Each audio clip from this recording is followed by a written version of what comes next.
Halo teman-teman trader investor, selamat datang di channel VG Trader.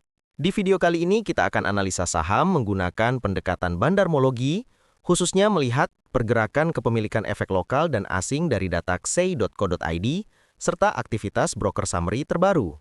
Tujuannya, supaya kita bisa membaca arah pergerakan bandar dan melihat peluang trading ke depan. Kali ini kita update mingguan, analisa bandarmologi saham PTBA. Bagi yang belum nonton video sebelumnya, silahkan nonton video sebelumnya. Saya berikan linknya di pojok kanan atas. Disclaimer. Sebelum masuk ke pembahasan, perlu saya tekankan bahwa semua data, analisa, dan opini di video ini bukan merupakan ajakan untuk membeli atau menjual saham tertentu. Konten ini hanya untuk tujuan edukasi dan berbagi informasi. Segala keputusan trading maupun investasi ada di tangan Anda masing-masing. Kalau kita lihat dari data kepemilikan efek lokal dan asing dari ksei.co.id, masih sama seperti video sebelumnya, mayoritas pemegang saham PTBA adalah sebagai berikut. Yang pertama adalah investor individu atau retail sebanyak 45,49%, dan yang kedua dipegang oleh investor institusi asing sebanyak 29,11%. Selanjutnya yang terakhir dipegang oleh investor institusi lokal sebanyak 25,40%. Dan kalau kita lihat dari data terbaru broker summary pertanggal 15 September 2025 sampai dengan 19 September 2025, terlihat 4 top broker domestik seperti SQ, GR, IT, AZ, dan lainnya melakukan aksi distribusi. Dan 4 top broker asing seperti ZP, BK, CC, KZ lainnya melakukan aksi akumulasi. Itulah tadi review data ksei 3 bulan terakhir dan broker summary terbaru. Ayo, kita lanjut ke kesimpulan di slide berikut ya. Kesimpulan analisis PTBA. 1. Struktur kepemilikan. Data ksei. Retail memegang mayoritas 45,49%, menunjukkan dominasi partisipasi individu yang biasanya lebih reaktif dan emosional. Institusi asing 29,11%. Cukup besar, artinya saham ini punya daya tarik global loh. Institusi lokal 25,40%. Relatif lebih kecil dibanding asing, menandakan pasar lokal lebih banyak didominasi retail. Pola ini menciptakan dinamika, retail sering jadi likuiditas untuk asing masuk atau keluar.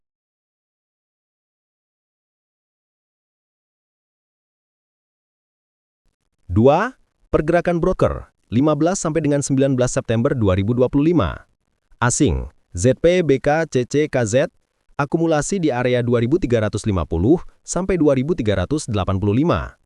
Lokal, SQ, GR, IT, AZ, distribusi, kemungkinan retail atau institusi lokal profit taking atau cut loss. Terjadi fase transfer kepemilikan dari lokal atau retail ke asing.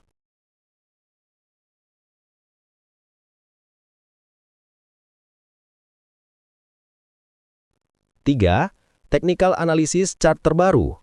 Support utama 2300, jika jebol potensi ke 2000. Resisten terdekat 2500 minor, 3030 major. Harga sekarang 2380 masih dekat support, area risk reward menarik untuk akumulasi jangka menengah. Pola teknikal sideways bottoming di range 2300 sampai 2500. Akumulasi asing selaras dengan chart, mereka masuk di area murah sebelum potensi markup ke 2600-3000 plus.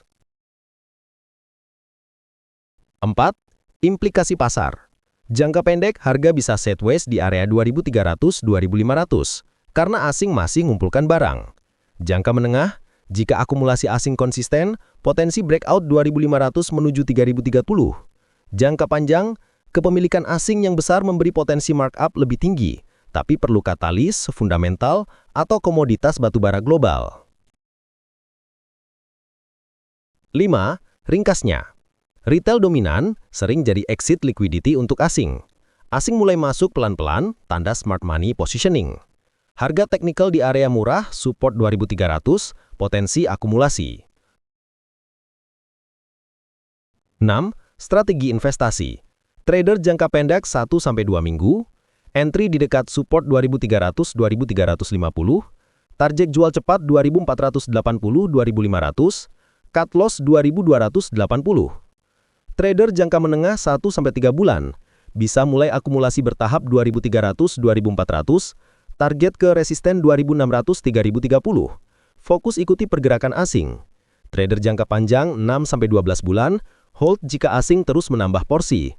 Potensi uji 3850-4140 dalam siklus bullish berikut. Pastikan pantau fundamental batubara dan dividen PTBA, karena dividen yield PTBA biasanya menarik loh. 7. Peringatan. Jika support 2300 jebol, risiko turun ke 2000. Harga batubara global dan kebijakan energi Indonesia bisa jadi faktor eksternal yang mengubah arah tren.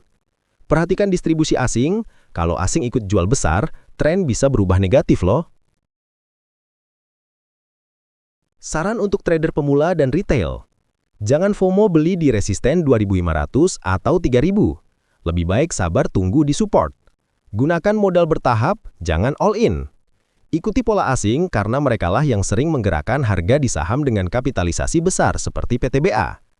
Belajar membaca broker summary secara rutin agar tidak jadi exit liquidity. Oke, itu dia analisa Bandar Momogi kita kali ini. Semoga bisa jadi wawasan tambahan buat teman-teman semua. Jangan lupa like, share, dan subscribe biar tidak ketinggalan update analisa berikutnya. Sumber data yang saya gunakan dalam video ini adalah sebagai berikut. 1. Data kepemilikan efek lokal dan asing dari ksei.co.id. 2. Data broker summary dari Stockbit. Sampai jumpa di video selanjutnya.